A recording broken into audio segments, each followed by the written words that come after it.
Hello students, I am Praveen Change और आज बेटा इस वीडियो में हम रिलेटिव प्रोनाउन के जो बाकी बचे हुए रूल थे ना उनके बारे में डिस्कस करेंगे।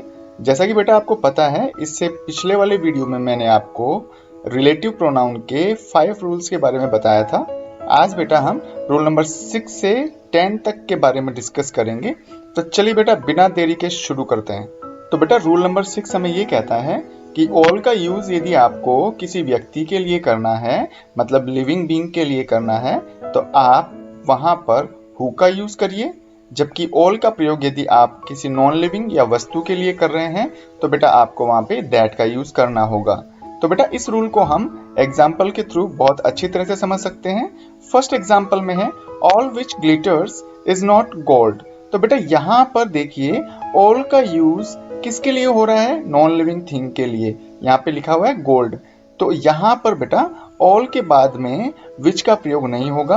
हाँ, हमें पता है कि भाई नॉन लिविंग जो थिंग होती है उनके लिए हम विच का यूज भी करते हैं, लेकिन बेटा ऑल की कंडीशन में हमें विच का प्रयोग न करके और दैट का यूज करना होगा।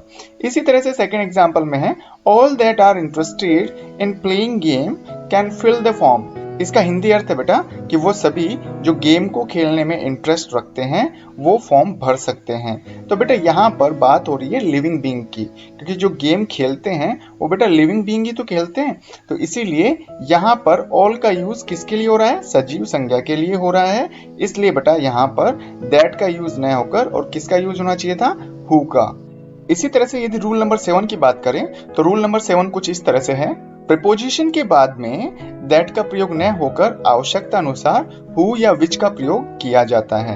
एग्जाम्पल में देखें तो यहाँ पे है this is the school in that I study. तो बेटा यहाँ पर जो इन है वो एक प्रीपोजिशन है और इन के बाद में हमने किसका यूज कर दिया? दैट का यूज कर दिया, जो कि बिल्कुल गलत है बेटा।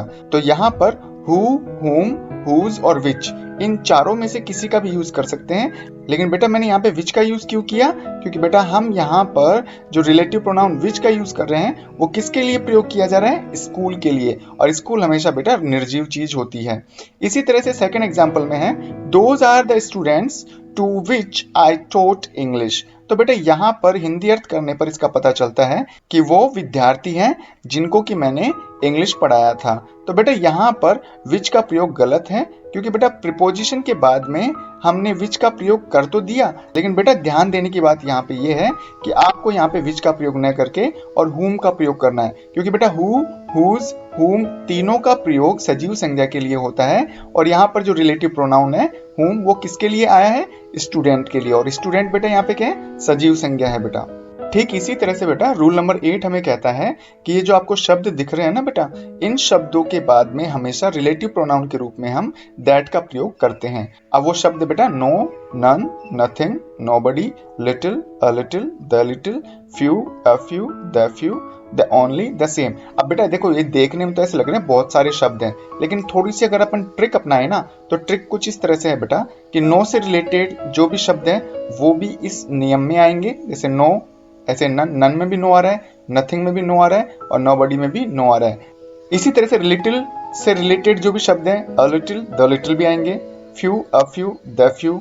तो बेटा मेरा कहने का मतलब है आप इन 4 तो ये, 3 ये, 3 ये, कितने हो गए टोटल? 10 शब्द। तो 10 शब्द को गिनने के बजाय या 10 शब्द को याद करने के बजाय आप है ना जो केवल 3 शब्दों को याद रखो, नो, लिटिल और फ्यू। अब ऐसे मान लीजिए लिटिल से संबंधित कोई चीज आ जाएगी तो आपको पता है कि ए लिटिल भी आ जाए तो उसमें भी लिटिल तो आ ही रहा है ना। तो इसी तरह से आप 3 शब्दों को तो याद करो और बाकी के जो 2 हैं वो याद रखने ही होंगे, द ओनली और द सेम। इस नियम को हम एग्जाम्पल के थ्रू समझते हैं बेटा। फर्स्ट है my mother gave me everything which she had. तो हिंदी अर्थ करें, माई मदर यानी कि मेरी माता जी ने मुझे वो सब कुछ दिया जो कि उसके पास था। तो बेटा यहाँ पर एक चीज ध्यान रखने की है, तो बेटा इसमें है ना जो एवरीथिंग आया है और एवरीथिंग के बाद में भी हम दैट का यूज करते हैं, न कि विच का यूज करते हैं बेटा। सेकंड है this is the only book that I have left. अब आप मुझे खुद बताएंगे बेटा कि ये जो सेकंड सेंटेंस है वो गलत है या सही है। थर्ड है बेटा he has read a few books which she gave। तो बेटा इसमें देखो मैंने which का यूज किया है, किसके लिए? बुक्स के लिए, लेकिन आपको पता होना चाहिए बेटा यहाँ पर यूज हो रहा है a few का। तो बेटा a few के बाद में हमेशा that का प्रयोग करते हैं, तो यहाँ पर बेटा क्या आना चाहिए? that। कहां पर? which की जगह। इसी तरह से यदि हम रूल नंबर 9 की बात करें तो वो कुछ इस तरह से है बेटा। रूल नंबर 9 हमें ये कहता है कि इट के बाद में हेल्पिंग वर्ब आए, और हेल्पिंग वर्ब के बाद में यदि आपके पास 3 ऑप्शन है, 3 ऑप्शन का मतलब बेटा यहाँ पे हेल्पिंग वर्ब के बाद में प्रॉपर नाउन आता है, तो उसके लिए हम रिलेटिव प्रोनाउन के रूप में हु, whom और दैट का प्रयोग कर सकते हैं। दैट को ग्रीन में इसलिए लिखा है मैंने क्योंकि यहाँ पर ऐसी सिचुएशन में दैट का प्रयोग करना बहुत अच्छा रहेगा। इसी तरह से यदि हेल्पिंग वर्ब के बाद में प्रॉपर नाउन को छोड़कर कोई सा भी नाउन आता है तो हमेशा दैट का यूज करना है। यदि हेल्पिंग वर्ब के बाद में प्रोनाउन का यूज किया जा रहा है तो प्रोनाउन के बाद में आप हु, whom और दैट का यूज कर सकते हैं, लेकिन हु की जगह आप दैट का ज्यादा यूज करें तो बढ़िया रहेगा। इसको एग्जांपल के थ्रू समझते हैं। फर्स्ट है it is Divya that watches TV. तो बेटा यहाँ पे देखो इट आ रहा है, इट के बाद में हेल्पिंग वर्ब और हेल्पिंग वर्ब के बाद में आ रही है नाउन, लेकिन कौन सा नाउन? ये प्रॉपर नाउन है। Divya is a special name, that's why it is proper noun. तो प्रॉपर नाउन के बाद में हु, whom और दैट, इन तीनों में से किसी एक को चुनना था, तो आप चाहते तो यहाँ पे हु भी लगा सकते हो और आप चाहो तो दैट भी यूज कर सकते हो, दोनों ही सही रहेंगे। सेकंड है it is juice which I have drunk. तो बेटा देखो यहाँ पे इट का यूज हो रहा है, इट के बाद में हेल्पिंग वर्ब और हेल्पिंग वर्ब के बाद में जूस, और जूस क्या है? नाउन है, और कौन सा नाउन है? मटेरियल नाउन है, मतलब ये प्रॉपर नाउन नहीं है। यदि प्रॉपर नाउन को छोड़कर बाकी के जो 4 टाइप्स हैं उनमें से किसी भी तरह के नाउन का यूज होता है तो उसके लिए हम हमेशा दैट का यूज करते हैं, जबकि मैंने यहाँ पे विच का यूज किया था इसलिए ये गलत है। थर्ड है बेटा it were they who are to be blamed.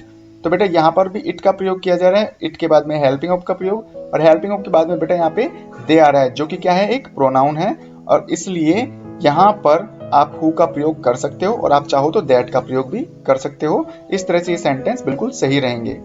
अब अगर हम इस वीडियो की जो लास्ट रूल है वो है रूल नंबर 10, उसके बारे में बात करें तो बेटा ये रूल नंबर 10 भी रूल नंबर 7 की तरह ही है। इसमें ये कहने का मतलब है कि प्रीपोजिशन के बाद में आप आवश्यकता अनुसार विच और whom या हु का यूज कर सकते हो, लेकिन आप दैट का यूज नहीं कर सकते।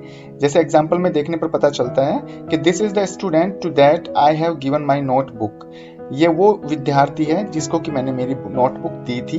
तो बेटा यहाँ पर ये टू प्रीपोजिशन है और प्रीपोजिशन के बाद में दैट का यूज किया है, वो बिल्कुल गलत है। आप आवश्यकता अनुसार विच या whom में से किसका प्रयोग करते आप बेटा जरूर मुझे कमेंट बॉक्स में कमेंट करके बताएंगे, ताकि मुझे लगे कि आप मेरा वीडियो देख रहे हैं। तो बेटा उम्मीद है आपको जो भी टॉपिक समझाया गया है वो बिल्कुल अच्छी तरह समझ में आया होगा। यदि फिर भी अगर कोई प्रॉब्लम है या कोई कंफ्यूजन है किसी भी रूल से रिलेटेड या किसी भी इंग्लिश के टॉपिक से रिलेटेड, तो आप मुझे बेटा कमेंट बॉक्स में कमेंट करके लिख सकते हैं। यदि बेटा आपको वीडियो पसंद आया तो इसे लाइक करिए, अगर पसंद नहीं आया है तो बेटा आप इसको डिसलाइक तो करिए ही, लेकिन बेटा उसका कारण मुझे जरूर बताइएगा। साथ ही साथ बेटा इस वीडियो को अपने फ्रेंड्स में शेयर करना न भूलिए, और यदि आप चाहते हैं कि इसी तरह के वीडियोस के नोटिफिकेशंस आपके मोबाइल पर रेगुलर आते रहें तो बेटा उसके लिए आप मेरा चैनल सब्सक्राइब कर सकते हैं। Thank you.